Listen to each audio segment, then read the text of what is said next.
ओम नमो भगवते वासुदेवाय। ओम नमो भगवते वासुदेवाय। श्रीमद् भागवतम चौथा कैंटो 20वां अध्याय और 21वां श्लोक। तो पृथु महाराज के सामने आपने सुना था भगवान आए और अब क्या हुआ था अंत में कि भगवान को जाने का समय हो गया था, लेकिन पृथु महाराज के आचरण से भगवान इतने अट्रैक्ट हो गए, उसके सद्भावना से, उनके सहनशीलता से, क्या कहते हैं उसको, ईर्ष्या रहित उनके हृदय से, कि भगवान रुक ही गए, जा ही नहीं पाए। अब सोचिए कोई आपके घर में मोदी आया हो, तो आपके घर में या कहीं पर भी आपकी सोसाइटी में आया हो, तो उसके रुकने का समय डिसाइड होगा।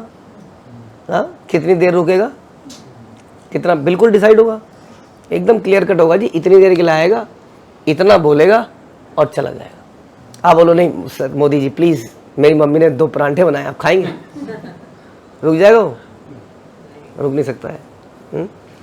यहाँ पर मोदी के पिताजी के पिताजी के पिताजी के पिताजी भगवान आए, और भगवान क्या है, भगवान रुक गए। तो ऐसा आचरण था पृथु महाराज का, इसलिए ये पृथु महाराज की कथा बड़ी इंपॉर्टेंट है।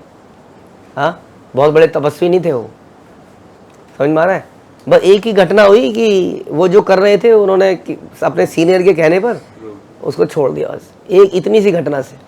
वैसे ही भगवान बोलते हैं प्रचेतास के बारे में, जो हमारे गुरु महाराज अक्सर बोलते थे कि प्रचेतास से और चीज़ तो छोड़ दो, उन्होंने पानी में तपस्या करी या बाहर करी या क्या करी, लेकिन उन्होंने आपस में कॉपरेशन बना के रखा, झगड़ा नहीं किया आपस में। भगवान उसी से प्रसन्न हो गए, बस। समझ में आ रहा है? तो हमारी माला कितनी ग्रीन है या कितनी रेड है, कितने बजे कर रहे हो, ये सब तो ठीक है, ये अच्छा है, बट अल्टीमेटली हमें ये वैष्णव एटिकेट्स को कल्टीवेट करना पड़ेगा। तो इसमें बोलते हैं आगे, सा आदिराजो रचितान लिंग हरि विलोकितुम नाश कद श्लोचन न किंचिनो वाचः स बाष्पविल्लवो हृदय उपगृह्य अमूम आघात अवस्थितः। नेत्रों में अश्रु भर आने तथा वाणी रुद्ध हो जाने के कारण। अब राजा का क्या हाल था इस वक्त?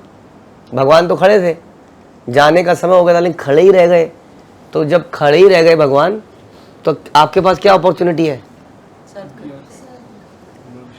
पहले तो देखने की है, तो वो कौन देख पाता है भगवान को? और सामने खड़े हैं और खड़े ही हैं, अब उसके बाद देखने की अपॉर्चुनिटी है, वो देखते रहो देखते रहो देखते रहो। लेकिन हुआ क्या? हुआ ये कि आंखों में आंसू आ गए। अब जैसे कि कई बार आपको बोला जाए किसी की ग्लोरिफिकेशन करो, आप करते आवाज ही निकल रही है, आंसू आ गए। हाँ, वैसे ही नेत्रों में इनके आंसू आ गए, वाणी रुद्ध हो गई इनकी। क्या तो ये भगवान को ग्लोरीफाई करें और कैसे देखें, बताओ? अब देखना चाह रहे हैं लेकिन वो आंखें भर गई। तो अब तो ये बहुत बड़ा लॉस हो गया है। आए थे, क्या मौका मिला था, एक बार देखा है, दोबारा देखने की इच्छा है। क्या है वो? समथिंग है ना कुछ हातिम ताई एक बार देखा है, दोबारा देखने की इच्छा है। तो भगवान तो गए, अब चले जाएंगे। बताइए जी, लॉस हो गया? लॉस क्यों नहीं हुआ? आप गए थे जगन्नाथपुरी में, इतनी मुश्किल से इतना पैसा देके, धक्का मुक्का, अरे प्रभु जी पता ही नहीं चला क्या हुआ। रंगनाथ मंदिर गए हो आप में से कोई? रंगनाथ श्रीरंगम? ओहो, इतनी भीड़ के बाद आपको कहा वो कुछ काला काला सा था अंदर, कुछ समझ या अंधेरा कमरा, कुछ पता नहीं चला क्या था। वो लाइट तक नहीं जली होती अंदर। इतनी सी जगह में से इतनी देर में तो आपको आगे कर देते हैं। लॉस हो गया, मतलब सारी टिकट का पैसा, आने का पैसा सब वेस्ट हो गया। कैसे वेस्ट नहीं हुआ बताइए? हाँ, भगवान ने तो देख लिया ना कि आया था। हाँ, वो ज़्यादा इम्पोर्टेंट है। तो राजा महाराज पृथु ना तो ठीक से भगवान का दर्शन कर पाए, ना ही संबोधन कर पाए, ना ही कुछ बोल पाए ऐसे ही रह गए। उन्होंने केवल अपने हृदय के भीतर एक काम कर दिया उन्होंने इसी दौरान, क्योंकि देख तो पा नहीं रहे थे, हृदय में ही आलिंगन कर लिया और हाथ जोड़े उसी तरह खड़े ही रह गए और हृदय में आलिंगन कर लिया। अब हृदय में आलिंगन तो हम लोग अभी भी कर सकते हैं, कर सकते हैं। गोपियां तो हृदय में ही आलिंगन करती थी, क्योंकि जब दिन में होती थी तो क्या से करें, वो तो हृदय में आलिंगन कर लेती। तो हृदय में आलिंगन हम लोग कर सकते हैं, अभी भी कर सकते हो आप लोग, राइट? चाहे भगवान के दर्शन आपको साक्षात्कार हो रहे हैं या नहीं हो रहे हैं। तो इस प्रकार से यहाँ पर बता रहे हैं कि पृथु महाराज से भगवान इतने प्रसन्न थे। महाराज पृथु जैसा उत्तरदायी राजा प्रथम कोटि का शुद्ध भक्त भी हो सकता है। तो बता रहे हैं कि राजा थे तो ऐसा नहीं है कि बहुत बड़ा आदमी होगा, जैसे कहीं प्रेसिडेंट होगा, प्राइम मिनिस्टर होगा तो भक्ति नहीं कर पाएगा। खास तौर पे अगेन हमारे प्रधानमंत्री तो राम जी के जब क्या वो उनका प्राण प्रतिष्ठा हुई तो वह साक्षात उपस्थित ही थे। और ऐसे बहुत सारे लोग हैं हमारे, खास तौर पे जो प्राचीनतम है, जैसे हमारे लाल बहादुर शास्त्री जी ने प्रभुपाद की गीता के ऊपर नोट भी लिखा है, हाँ, कि दिस इज़ वेरी वंडरफुल। हाँ, तो इस तरह के लोग हुआ करते थे। बड़े बड़े बिजनेसमैन हैं, आप देखते हैं सुमति मोरारजी कितनी स्टीमर कंपनी की मालिकिन थी, उसने कितना मदद की। तो ऐसा नहीं कि बड़ा आदमी भक्ति नहीं करेगा, ये तो राजा थे और राजा के पास भी टाइम था भक्ति करने का। तो महाराज पृथु जैसा इतना बड़ा राजा भी भक्त हो सकता है। राजा पृथु के आचरण से हम स्पष्ट देखते हैं कि किस प्रकार भीतर और बाहर से शुद्ध भक्ति में भाव विभोर हो जाते हैं। बता रहे प्रभुपाद, आज ही हमने बंबई के समाचार पत्र में पढ़ा है कि सरकार मद्य निषेध नियम को वापस लेने जा रही है। मद्य मतलब मदिरा, तो मदिरा निषेध का कोई रूल लगाया होगा बॉम्बे में, लेकिन उस रूल को वापस लेना पड़ रहा है। गांधी जी के असहयोग आंदोलन के समय से ही बंबई में मद्यपान की छूट नहीं थी, किंतु दुर्भाग्यवश नागरिक इतने चतुर हैं कि उन्होंने अवैध तरीके से शराब इधर उधर से लेना शुरू कर दिया। और ये कहाँ बिकती है? शौचालयों में, और ऐसी कई जगहों पर इसकी ब्लैक मार्केटिंग होती है।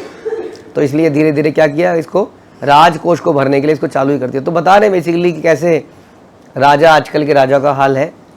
प्रभुपाद बता रहे हैं कि प्रकृति का नियम है कि जब ईश्वर के नियम में त्रुटियां होती हैं तो उस समय युद्ध के अचानक होने के रूप में दंड मिलता है। हमने भारत और पाकिस्तान के युद्ध को अपनी आंखों से देखा है। प्रभुपाद कह रहे हैं एक पाक के भीतर ही जन तथा धन एक साथ लाखों लोग मर जाते हैं, बम गिरता है। पापमय जीवन का यही परिणाम है। सब लोग आपस में एक दूसरे को मार के मर जाते हैं। उसके विपरीत राजा पृथु, राजा राम, परीक्षित महाराज, युधिष्ठिर महाराज, ये राज ऋषि हुए जिन्होंने, इनकी क्या विशेषता थी इन राजाओं की, कि इन्होंने प्रजा का संचालन तो किया ही, साथ साथ पूरे समाज में कृष्ण भक्ति को स्थापित किया। आज भी हम देखते हैं कि वो मथुरा के राजा कौन बने थे? भगवान के पड़पौत्र वज्रनाभ। तो वज्रनाभ ने कितने मंदिर बनाए, कितने मूर्तियों को स्थापित किया जो आज भी हम दर्शन कर रहे हैं। राजा ही थे। जयपुर के राजा देखिए, सारे विग्रह जयपुर में पहुंचे। हाँ, गोविंद देव जी का जो मंदिर है आप देखते हैं राजमहल के अंदर है। उनका राजा का कमरा खुलता था तो सामने गोविंद देव जी के दर्शन होते थे। इस प्रकार से उस पूरा महल में उनको स्थापित किया।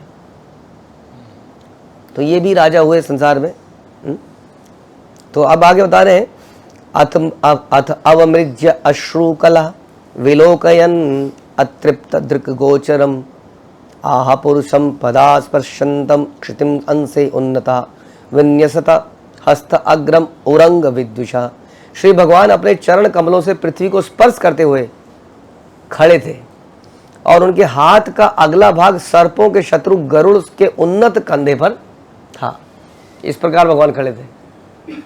यहाँ कौन खड़ा था? गरुड़ जी खड़े थे। गरुड़ जी के कंधे पे हाथ रखा हुआ है और भगवान खड़े हैं।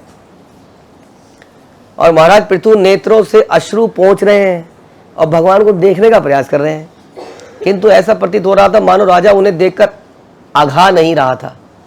इस प्रकार राजा ने निम्नलिखित स्तुतियां करी। अब पृथु महाराज की स्तुतियां चालू हो जाएंगी यहाँ से। ऑल दो पृथु महाराज इज भगवान ही है, ये भगवान का शक्त्यावेश अवतार है। हाँ, तो ऐसा हो जाता है, एक अवतार दूसरे अवतार से मिलता है। ऐसा पहले हुआ कभी?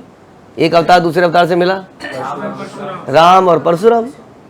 वैसे यहाँ पर पृथु और भगवान साथ साथ खड़े, तो दोनों का वार्तालाप हो रहा है। पृथु महाराज भगवान की ग्लोरिफिकेशन में अब बोलना शुरू करेंगे। तो अधिकतर हम देखते हैं कि देवता लोग जब संसार में आते हैं तो जमीन पे पैर नहीं रखते, खतरा होता है उनको।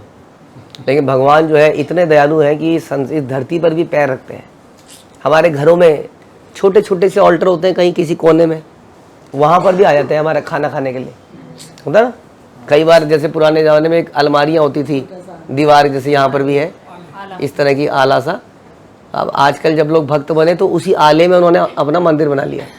कई लोगों ने बना लिया, पहले भी बनाते थे और भोग लगा रहे हैं। भगवान उस आले में भी आ जा रहे हैं, ऐसा नहीं है कि भव्य मंदिर में ही आ रहे हैं।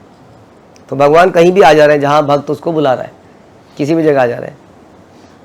तो इस प्रकार से भगवान भक्त से संतुष्ट हो जाते हैं तो कहीं पर भी आने को तैयार रहते हैं। और अब जो है पृथु महाराज क्या बोलेंगे, भगवान की ग्लोरिफिकेशन में बहुत सारे श्लोकों का उच्चारण करेंगे जो वास्तविक जीवन का हमारा पर्पस होना चाहिए।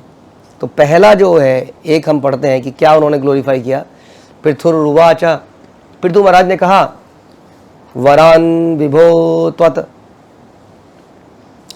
वर ईश्वरात् बुधा कथम विर्णीते गुण विक्रिया आत्मनाम ये नारकाणाम अपि संति देहिनाम तानीश केवल्यपते वृणेन च।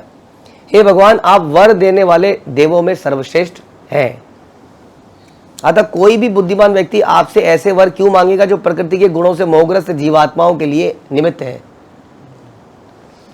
समझ में आ रहा है? कौन से वर नहीं मांगेगा? जो प्रकृति के गुणों के द्वारा मोहग्रस्त जीवात्मा है उनके लिए बने। यानी आम आदमी के लिए जो वर है वो क्यों मांगेगा कोई आपसे? आम आदमी के लिए क्या वर है? कि सुख संपत्ति घर आवे और कष्ट मिटे तन का। तो ऐसे वर किसके लिए हैं? मोहग्रस्त जीवात्माओं के लिए। लेकिन जो बुद्धिमान व्यक्ति होगा आपसे ऐसा वर क्यों मांगेगा? क्यों? ऐसा वर तो आप दोगे कल खत्म हो जाएगा, नहीं होगा कि नहीं? कई लोग बहुत इंटेलिजेंट बनते हैं। कई लोगों ने ऐसा, प्राचीन काल में कुछ कहानियां नहीं आती कि एक व्यक्ति को वर मांगना था, एक ही वर मांगना था और उसको बच्चा भी चाहिए था, पैसा भी चाहिए था। तो उसने कुछ ऐसा बोला कि मैं अपने पोते को चांदी के चम्मच में खाता हुआ देख पाऊँ। कुछ आदमी बड़ा दिमाग लगाता है वर मांगते हुए कि इसका मतलब मेरा बच्चा भी होगा, उसका भी बच्चा होगा, चांदी के चम्मच में खा रहा होगा तो पैसा तो होगा ही होगा, बस सब कुछ हो जाएगा। कुछ ऐसा जुगाड़ लगाओ। तो बोला ऐसा व्यक्ति बुद्धिमान नहीं है, क्योंकि वास्तव में ये सब देखने के लिए वो खुद ही नहीं बचेगा, वो खुद ही मर जाएगा। ऐसे ही हिरण्यकश्यप ने भी बड़ा दिमाग लगाया कि नहीं? उससे बड़ा दिमाग किसने नहीं लगाया? वैसे खूब दिमाग लगाया उसने भी, लेकिन क्या हुआ उससे? तो इसलिए बुद्धिमान व्यक्ति आपसे ऐसा वर क्यों मांगेगा? ऐसे वरदान तो नरक में वास करने वाले जीवात्मा को अपने जीवन काल में स्वतः प्राप्त हो जाते हैं। हाँ, बढ़िया बढ़िया खाना मिलता रहे जीवन में। जैसे कि कुंभकर्ण ने बोला कि मुझे सोना है। जैसे कई लोग कहते बहुत दिनों से सोए नहीं, सोना चाहते हैं। तो कुंभकर्ण ने भी ये बोला मैं सोना चाहता हूँ। तो वो कह रहे हैं कि इसमें इसके लिए क्यों तपस्या करनी है?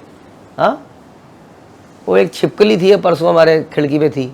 ठंड आ गई ना, अब ठंड, तो ठंड में छिपकलियाँ हिबरनेट हो जाती हैं, हाइबरनेट। ऐसी पड़ी रहेगी अगले 3-4 महीने तक एक ही जगह पर, ऐसा लगेगा मर गई, बिल्कुल पड़ी रहेगी वो। और पोलर बियर 6 महीने तक पड़ा रहेगा, बस सोता रहेगा। तो बता रहे हैं कि निम्न जाति के लोगों को भी ये निद्रा अवेलेबल है। आपको बड़ी मेहनत करनी पड़ती है। जैसे कि हम लोग कितनी मेहनत करते हैं, खाना बनाते हैं, खाते हैं, पेट पचाता है, फिर मल निकलता है और वो मल फ्री में सुअर को अवेलेबल है। उसको कुछ नहीं करना है, कोई कमाई नहीं करनी है। आप फेंक देते हो उसको, ऐसे खरीदेगा कहाँ से? फेंक रहा है वो तो। उसके बाद नाली में घुस के खाना है ना? तो खाने का अगर टेस्ट चाहिए तो सुअर क्या, आपको क्या लग रहा है, डिप्राइव्ड है? अगर वो क्या कहते हैं, डिप्रेशन में होता सुअर तो इतना गोल मटोल होता? इसका मतलब देखिए, कई लोग करोड़पतियों के रह रहे हैं लेकिन खाने मैं नहीं खाऊंगा, मैं ये भी नहीं खाऊंगा, है ना? तो खाने का टेस्ट कहाँ ले पा रहे हो? अजीब से हो गए शकल सूरत से। तो इसलिए, और यानी कि खाने में आनंद आना चाहिए ना, आनंद आना चाहिए, चाहे कुछ भी खा रहा हो आदमी, आनंद उसको आ रहा है। इसलिए कह रहे हैं कि ऐसे वरों का फायदा क्या? खाना पीना, सुख संपत्ति, ये तो निम्न योनि के लोगों को भी अवेलेबल। आपको मालूम है कि जो सर्प लोक है, सर्प योनि, सर्प का जो निचले लोक है, सबसे ज़्यादा धन अगर किसी के पास होता है, इन्हीं के पास होता है। आप सुनेंगे कालिया लीला, भागवतम में इतना डिटेल में नहीं है। कालिया ने पिट पिटाने के बाद भगवान को बड़े सुंदर हार दिए, कैसे कैसे मणि वाले, इनको लोगों के पास बहुत पैसा है। किसके पास? इन नागों के पास। तो इस प्रकार से ये तो सबको अवेलेबल है, बता रहे हैं, निम्न योनियों को भी अवेलेबल। हे भगवान, आप अपने साथ तदात्म्य प्रदान कर सकते हैं, किंतु मैं ऐसा वर भी नहीं चाहता कि आपके साथ में रहने को मिले। आपने राइट कंधे पे रखा हुआ है हाथ गरुड़ के, और लेफ्ट कंधे में भगवान मेरा हाथ हो। आप आगे बैठे हो गरुड़ के और मैं पीछे बैठा हूँ, मतलब ये सब भी नहीं चाहिए मुझे। तो पृथु महाराज को वास्तव में चाहिए क्या, ये हम अगले प्रवचन में सुनेंगे। हरे कृष्ण। श्रील प्रभुपाद की जय। ग्रंथराज श्रीमद् भागवतम की जय।